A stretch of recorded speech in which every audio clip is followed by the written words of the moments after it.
எப்படி இருக்கிறீங்க? Welcome to Aaha food Melbourne வழங்கும் இன்றைக்கு அசத்தலான சிக்கன் தம் பிரியாணி எப்படி செய்ய போகிறோம்னு சொல்லி இப்போ வாங்க பார்க்கலாம். அதுக்கு 1.5 kilo chicken, 3 big size onion, தேவைக்கேற்ற மாதிரி mint and coriander leaf and biryani masala. இந்த மசாலா வந்து எங்களோட மசாலா ஒருவித கலப்படம் இல்லாமல் நாங்கள் இதில் செய்கிறோம்.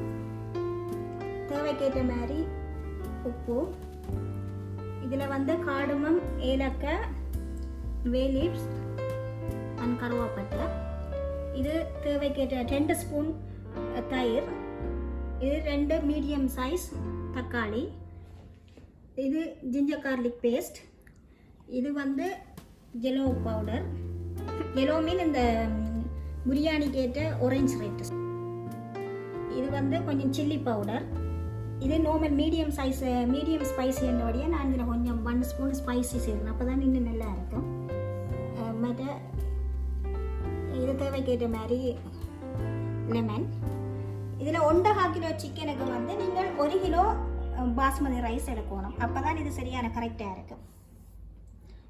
இப்போ நாங்கள் எப்படி செய்ய போகிறோம்னு சொல்லி வாங்க பார்க்கலாம். இந்த ரைஸை வந்து பிரியாணிக்கு நீங்கள் ஒரு 10லேருந்து 15 நிமிஷம் வந்து கழுவி வச்சிங்கன்னு சொன்னால் கொஞ்சம் நல்லா இருக்கும். அதனால் நான் இதை வந்து கழுவி எடுக்கிறேன்.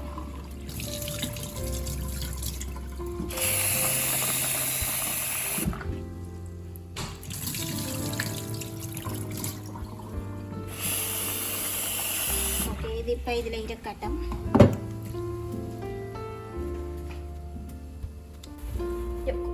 இப்போ இது சட்டி காஞ்சிட்டுது. இதுக்கு வந்து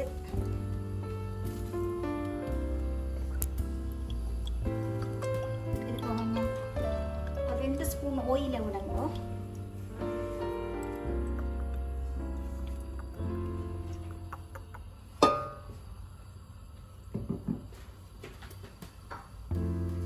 அதோட உருக்கி வச்சிருந்த நெய்யை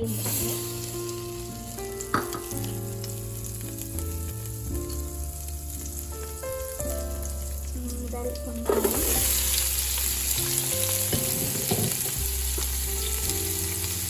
இப்போ பொன்னமாக வாங்கினேன்.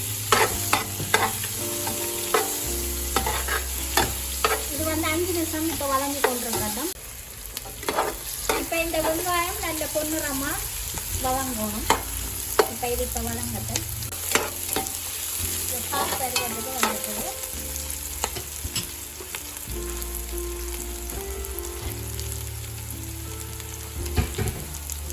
இதோட கருவேப்பட்டை, ஏலக்காய், கராம்பு எல்லாத்தையும் கொண்டாந்து இது இன்னும் கொஞ்சம்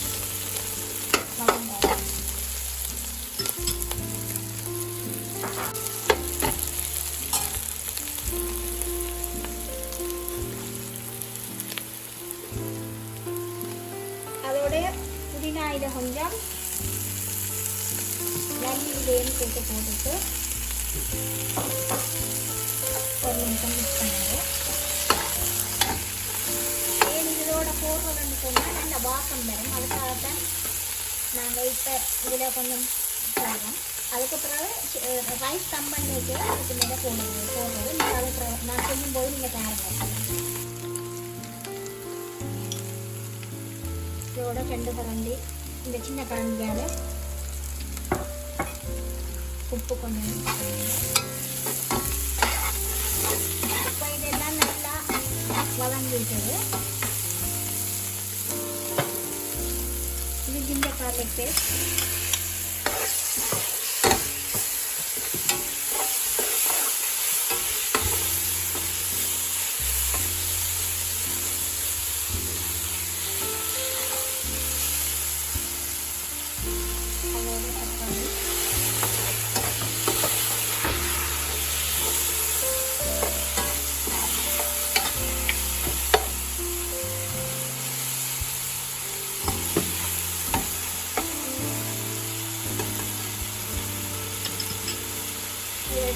கொஞ்சம் வதங்கட்டும்.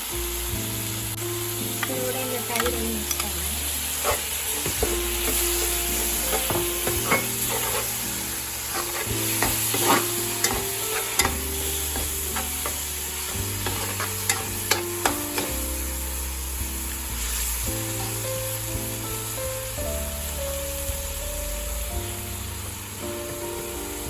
இது வந்து பிரியாணி மசாலா.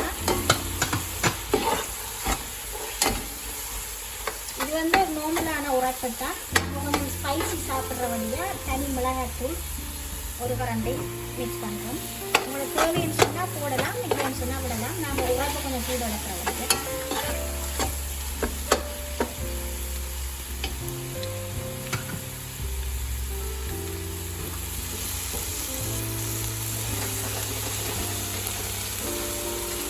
இதோட 5-6 பச்சை மிளகாய் போடுங்க.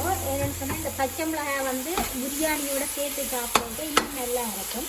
அப்போ அதனால தான் நான் வந்து இந்த பச்சை மிளகாய் கொஞ்சம் வெட்டாமல் நீட்டாக போடுறேன். ஓகே,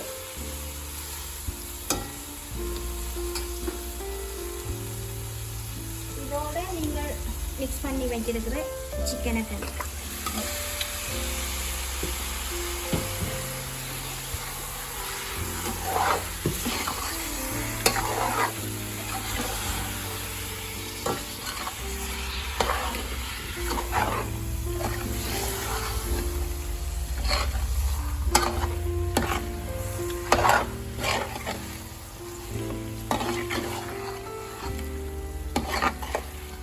சிக்கன் தண்ணியாக இருக்கிறபடியாக இல்லை எனக்கு தண்ணி விட தேவையில்லை. ஒரு கொஞ்சமாக தண்ணியை மிக்ஸ் பண்ணுவோம். அப்போ அது வந்து சட்டியான பதத்துக்கு வரும். இது கொஞ்சம் திக்காக இருக்கும். நமக்கு தான் அந்த பிரியாணி வந்து தம் பண்ணிக்க நல்லா இருக்கும்.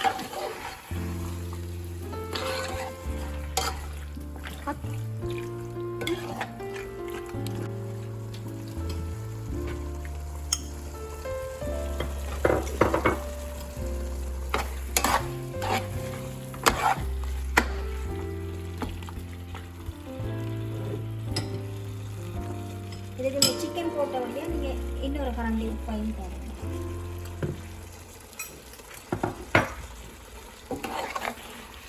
இது சரியாக இருக்கும். ஏன்னா நாங்கள் ரைஸோடையும் உப்பு போடைக்குள்ள அது அப்போ கரெக்டாக இருக்கும். இப்போ இதை நாம் வந்து ஒரு 5 to 7 minutes வந்து மூடி விட போகிறோம். இது இப்போ இந்த சிக்கன் வந்து அவிக்கட்டும். இந்த சிக்கன் வந்து அவிஞ்சு கொண்டிருக்கட்டும். இப்போ நான் இந்த அரிசிக்கு தண்ணி வச்சிருக்கு. அதில் வந்து கொஞ்சம் பட்டை,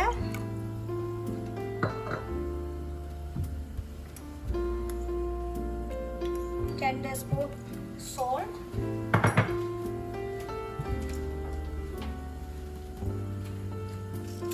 இதை மீதி உள்ள பொருட்களையும் சேர்க்க போகிறேன். அருவாகராம்பு, இலங்காய், மேலிச்சு. இதை இப்போ இந்த தண்ணி கொதிச்சு கொண்டிருக்கட்டும். இப்போ இது ஒரு 2-3 minutes ஆகுது. நல்ல வாசம் வேறுக்கு ஃப்ரெஷ்ஷான பிரியாணி மசாலா.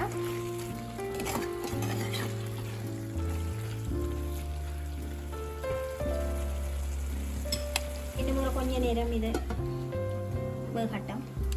இந்த சிக்கன் இப்போ அரை பருவத்துக்கு வந்துட்டு இன்னொரு கொஞ்ச நேரம் விட்டுட்டு இதை ஓஃப் பண்ணுவோம். அதுக்கு பிறகு இந்த ரைஸ் ரெடி ஆகின பிறகு அந்த ரைஸை இந்த சிக்கனோட ஒரு 10 minutes தம் பண்ணினோம்னு சொன்னால் பிரியாணி வந்து ரெடி ஆகும்.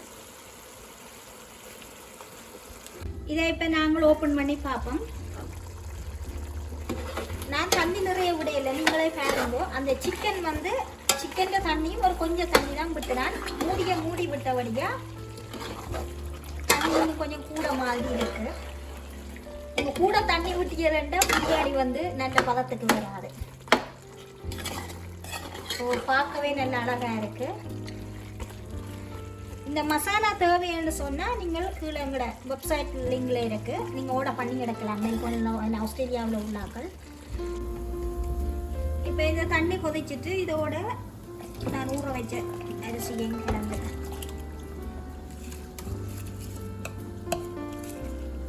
விட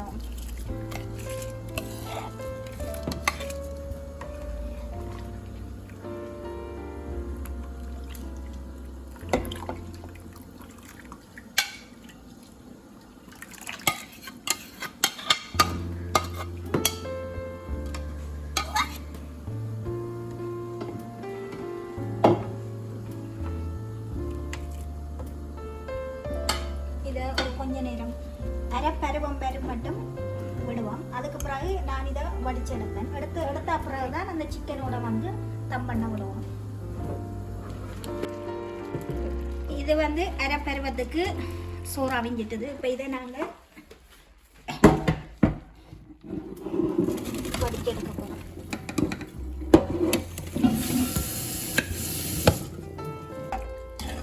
ஏற்கனவே இந்த கறி வந்து ரெடி ஆகிட்டு நல்ல கலராக இருக்கிறது.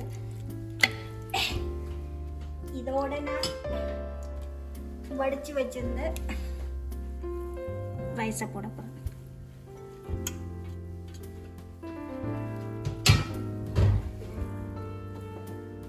இதோட கொஞ்சம் கஜு போடலாம், தேவைன்னு சொன்னால் போடலாம், இல்லைன்னா கொஞ்சம் கஜு போடுறோம். இது புதினா இலையும் மல்லி இலையும்.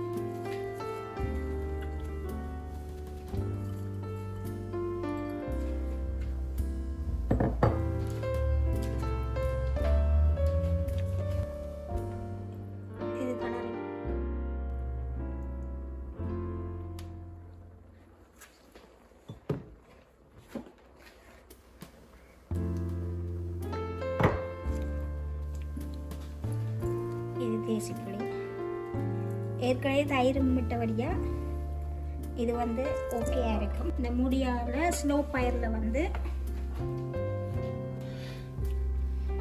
இப்போ இந்த பிரியாணி 10 நிமிஷம் ஆயிட்டு. இப்போ இதை நான் ஓப்பன் பண்ணி பார்க்க போகிறேன். ஓப்பன் பண்ணி பார்க்கும்போதே அப்படி ஒரு வாசனை இருக்குது. இதை பார்க்கவே சாப்பிட்ற மாதிரி இருக்குது. இப்போ அடுப்பு ஆஃப் பண்ணுவோம். இப்போ நான் இந்த பிரியாணியை இதில் எடுத்து வைக்க போகிறேன். இப்போ இதை நான்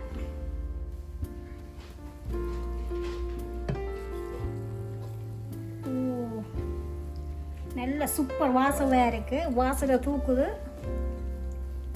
இந்த பிரியாணியை பார்க்கும்போது ரெஸ்டாரண்ட்டில் போய் சாப்பிட்ட மாதிரி இருக்குது. நீங்கள் இதை நான் சொன்ன மாதிரி செய்து பாருங்க, கண்டிப்பாக நல்லா வரும். ரைஸ் வந்து ஒட்டாமல் எல்லாம் நல்லா தனித்தனியாக இருக்குது. பிரியாணி அப்படி இருந்தால் தான் நல்லா இருக்கும்.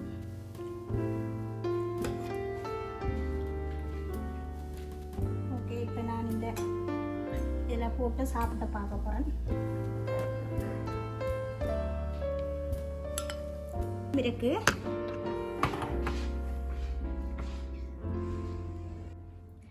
இந்த பிரியாணியை நான் இப்போ சாப்பிட்டு பார்க்குறோம்.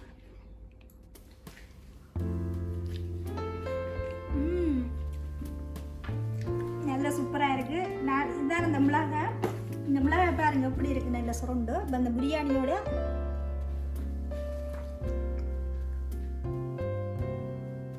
நல்ல அட்டகாசமாக இருக்கிறது.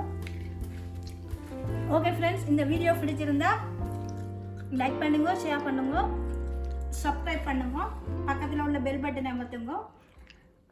இது பிடிச்சிருந்தா கண்டிப்பாக கீழே உள்ள கமெண்ட்டில் கொடுங்க. மீண்டும் இன்னொரு வீடியோவுடன் சந்திப்போம். ஓகே, பாய்.